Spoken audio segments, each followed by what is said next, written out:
നമസ്കാരം. വിദ്യാധനം സർവധനാൽ പ്രധാനം എന്ന് വിശ്വസിക്കുന്നവരാണ് നമ്മൾ മലയാളികൾ. ഈ നവരാത്രിക്കാലം അത്രയേറെ പ്രാധാന്യം അർഹിക്കുന്നതും അതുകൊണ്ട് തന്നെ. നവരാത്രിക്കാലത്ത് ഓരോ മലയാളിയും അക്ഷരപുണ്യം തേടി ഓടിയെത്താൻ ആഗ്രഹിക്കുന്ന ഒരിടത്താണ് നമ്മൾ, കൊല്ലൂർ ശ്രീ മൂകാംബിക ക്ഷേത്രത്തിൽ. ഈ വഴി ചെന്നവസാനിക്കുന്നത് മഹാലക്ഷ്മിയും മഹാസരസ്വതിയും മഹാഭദ്രകാളിയും ഒരുമിച്ച് വാണരുളുന്ന ഈ മൂകാംബിക ക്ഷേത്രത്തിലേക്കാണ്. ഇവിടെ നിന്നും നമ്മൾ പിന്നീടൊരു യാത്ര പോകുന്നു. ആദിശങ്കരൻ അക്ഷരങ്ങളെ തിരിച്ചറിഞ്ഞ, ജ്ഞാനമെന്തെന്ന് തിരിച്ചറിഞ്ഞ കുടജാദ്രിയിലേക്ക്. ആ യാത്ര നമ്മളിവിടെ ആരംഭിക്കുകയാണ്.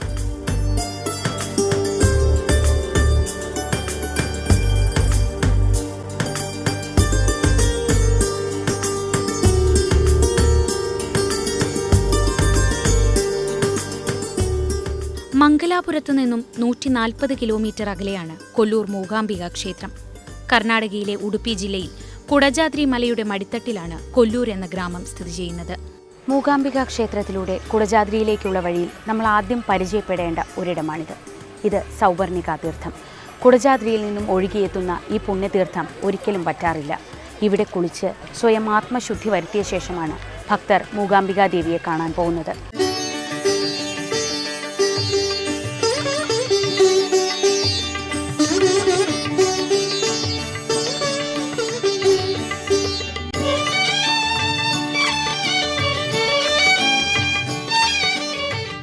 സൗപർണികയ്ക്ക് ആ മനോഹരമായ പേര് ലഭിച്ചതിന് പിന്നിൽ ഒരു ഐതിഹ്യമുണ്ട്.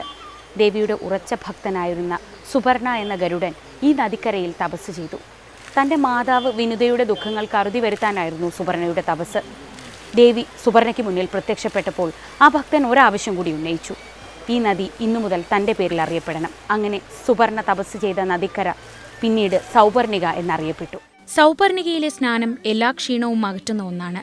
കുടജാദ്രിയിൽ നിന്ന് ഉത്ഭവിച്ച് 64 പുണ്യതീർത്ഥങ്ങളുടെ ഗുണങ്ങൾ ആവാഹിച്ചാണ് സൗപർണിക കൊല്ലൂരിലെത്തുന്നത്. ഇത് മൂകാംബിക ക്ഷേത്രത്തിലെ സരസ്വതി മണ്ഡപം. വിദ്യാദേവതയായ സരസ്വതിക്ക് മുന്നിൽ കലാകാരന്മാരും കലാകാരികളും ഇവിടെ അർച്ചന അർപ്പിക്കുന്നു. അതിനു പുറമെ ലക്ഷക്കണക്കിന് കുരുന്നുകളാണ് ഓരോ വർഷവും ഇവിടെ അറിവിൻ്റെ ആദ്യാക്ഷരം കുറിക്കുന്നത്. നവരാത്രി നാളുകളിലെ പ്രധാന പൂജകളിലൊന്നായ സരസ്വതി പൂജ ഈ മണ്ഡപത്തിൽ വെച്ചാണ് നടക്കുന്നത്. മൂകാംബിക സന്നിധിയിലെത്തുന്ന എല്ലാ കലാകാരന്മാരും ഇവിടെ തങ്ങളുടെ കലാർപ്പണം ദേവിക്ക് നൽകുന്നു.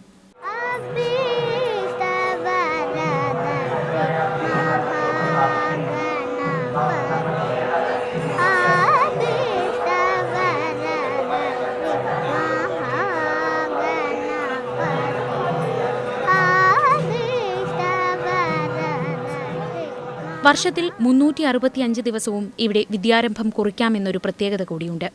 കുരുന്നുകൾ മാത്രമല്ല, ഏത് മണ്ഡലത്തിലും പ്രമുഖരായവർ തങ്ങളുടെ കയ്യിലുള്ള വിദ്യ ഇവിടെ ദേവിക്ക് അർച്ചനയായി സമർപ്പിക്കുന്നത് ഈ മണ്ഡപത്തിൽ വെച്ചാണ്. അതിനുദാഹരണമാണ് ഗാനഗന്ധർവൻ യേശുദാസിനെ പോലെയുള്ളവർ ഓരോ വർഷവും ഇവിടെ എത്തി തങ്ങളുടെ സംഗീതാർച്ചന ദേവിക്ക് മുന്നിൽ അർപ്പിക്കുന്നത്.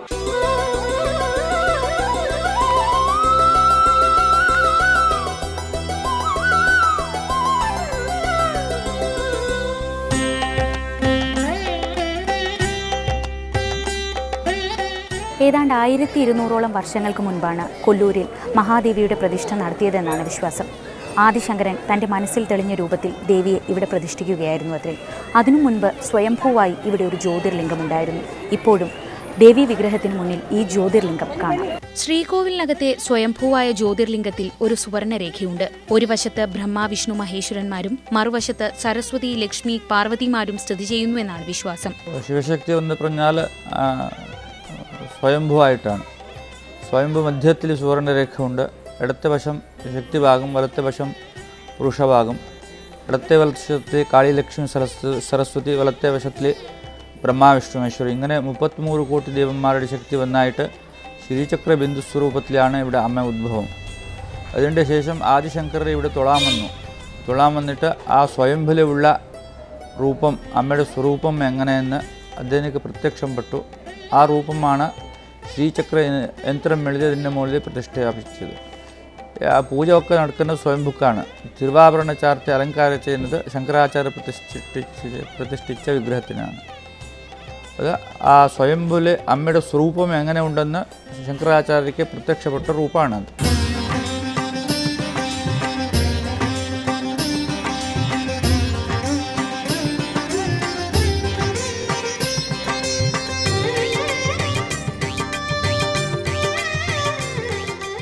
പണ്ട് ഈ സ്ഥലം മഹാരണ്യപുരം എന്നാണത്രേ അറിയപ്പെട്ടിരുന്നത്. കോലമഹർഷി എന്ന ദിവ്യനായ സന്യാസി ഇവിടെ തപസ് ചെയ്ത് പരമശിവനെ പ്രത്യക്ഷപ്പെടുത്തി തന്റെ പേരിൽ ഈ സ്ഥലം അറിയപ്പെടണമെന്ന ആഗ്രഹം അറിയിച്ചു. സംപ്രീതനായ പരമശിവൻ ആഗ്രഹം സാധിച്ചു കൊടുത്തു. അന്നുമുതൽ മഹാരണ്യപുരം കോലാപുരം എന്നറിയപ്പെടുകയും പിന്നീടത് ലോപിച്ച് കൊല്ലൂരായി മാറുകയും ചെയ്തുവെന്നാണ് ഐതിഹ്യം. ഭാരതത്തിൻ്റെ തന്നെ ആത്മീയാചാര്യനായ ജഗദ്ഗുരു ആദിശങ്കരനാണ് കുടജാദ്രിയിൽ നിന്നും ദേവി മൂകാംബികയെ ഇവിടെ കൊണ്ടുവന്ന് പ്രതിഷ്ഠിച്ചതെന്നാണ് വിശ്വാസം. ശിവൻ ശക്തിയോട് ചേരുമ്പോൾ മാത്രം ശക്തനാകുന്നു എന്ന ആചാര്യർ സൗന്ദര്യലഹരിയിൽ പറഞ്ഞിട്ടുണ്ട്. ആ സങ്കല്പം പൂർത്തീകരിക്കും വിധമാണ് ഇവിടെ ശിവനും ശക്തിയും ചേർന്ന് നിലകൊള്ളുന്നത്.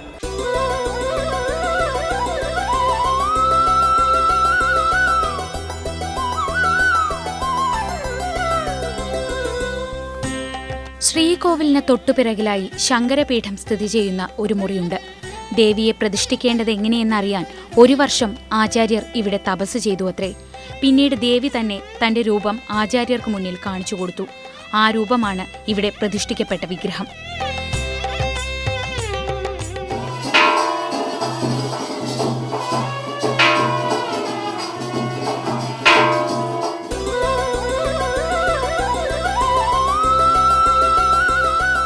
മൂകാംബികയ്ക്ക് ആ പേര് ലഭിച്ചതിനു പിന്നിലും ഒരു കഥയുണ്ട്.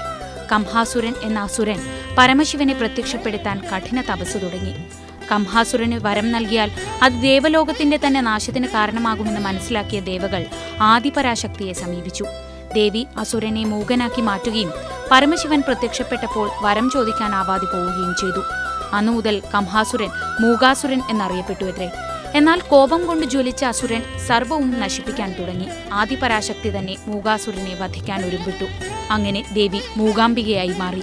കൊല്ലൂർ മൂകാംബിക ക്ഷേത്രത്തിലെ ഏറ്റവും വിശിഷ്ടമായ ചടങ്ങുകളിലൊന്നാണ് വർഷത്തിൽ 2 തവണ മാത്രം നടക്കുന്ന രഥോത്സവം. നവരാത്രി ഉത്സവവും മഹാരഥോത്സവവുമാണ് മൂകാംബിക ക്ഷേത്രത്തിലെ 2 പ്രധാന ഉത്സവങ്ങൾ. നവരാത്രി നാളിൽ ശ്രീ ശങ്കരപീഠത്തിൽ കലശം സ്ഥാപിക്കുന്നതോടെയാണ് ഉത്സവം തുടങ്ങുന്നത്. മഹാനവമി നാളിലാണ് പ്രശസ്തമായ രഥോത്സവം. നവരാത്രികാലം നിത്യപൂജ എപ്പോഴും നടക്കുന്ന മാതിരി നടക്കും. അതല്ലാണ്ട് വിശേഷിച്ചിട്ട് ശിവേലി ഉണ്ടാവും 3 നേരവും. പിന്നെ ഉച്ചപൂജയ്ക്ക് ശതരുദ്രം വിശേഷിച്ച നവരാത്രിയുടെ പൂജ ഉണ്ടാവും. പിന്നെ രാത്രി നവരാത്രി കൽപ്പോക്ത പൂജ ഉണ്ടാവും. അത് കഴിഞ്ഞിട്ട് ശിവേലി. അത് കഴിഞ്ഞാൽ നിത്യത്തിൻ്റെ കഷായ തീർത്ഥമായിട്ട് നടയടിക്കുകയാണ്. പിന്നെ മഹാനവമി ദിവസം ഉച്ചയ്ക്ക് ദുർഗാഹോമം, പിന്നെ ചണ്ഡികാഹോമം, പിന്നെ മഹാനവമി കഴിയുന്ന സമയത്തിൽ രഥോത്സവം. അത് കഴിഞ്ഞാൽ പൂർണ്ണ കുംഭാഭിഷേകം.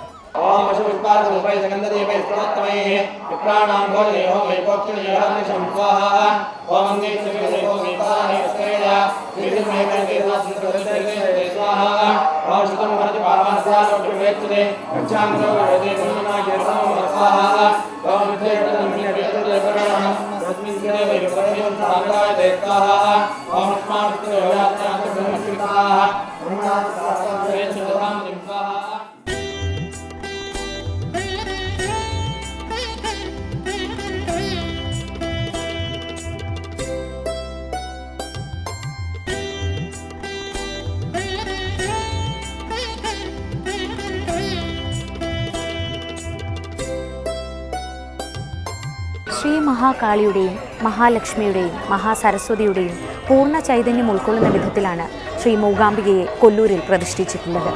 അതുകൊണ്ട് തന്നെയാകാം ഈ നവരാത്രി കാലത്ത് ജാതി മത ദേശഭേദമന്യേ ഇങ്ങോട്ട് ഭക്തർ ഒഴുകിയെത്തുന്നത്. വെറുമൊരു ഭക്തിക്കപ്പുറം ആത്മീയമായ ഒരു സന്തോഷമാണ് ഇവിടെ എത്തുന്നവർക്ക് ലഭിക്കുന്നത്. ശങ്കരാചാര്യർ വാക്കിൽ കൂടി ദേവിയെ പ്രസാദിപ്പിച്ചതിനാലാണ് മൂകാംബികാദേവി വാക്കിന്റെ ഈശ്വരിയായി അറിയപ്പെടുന്നത്. വാഗീശ്വരിയായി വാണരുളുന്നതിനാലാണ് ദേവിക്ക് നവരാത്രിയിൽ ഇത്രയും പ്രാധാന്യം.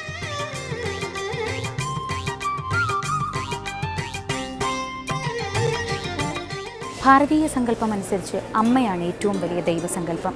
പ്രകൃതിയായാലും ഭൂമിയായാലും നമ്മൾ അമ്മയായി കാണുന്നത് അതുകൊണ്ട് തന്നെയാണ്. ഈ മൂകാംബിക സന്നിധിയിലെത്തുന്ന ഓരോരുത്തരും തിരിച്ചറിയുന്ന ഒരു വലിയ സത്യമുണ്ട്. അറിവാണ് ഏറ്റവും പരമമായ സത്യം. അറിവിലേക്കുള്ള അന്വേഷണമാണ് ഏറ്റവും വലിയ ജീവിതയാത്ര.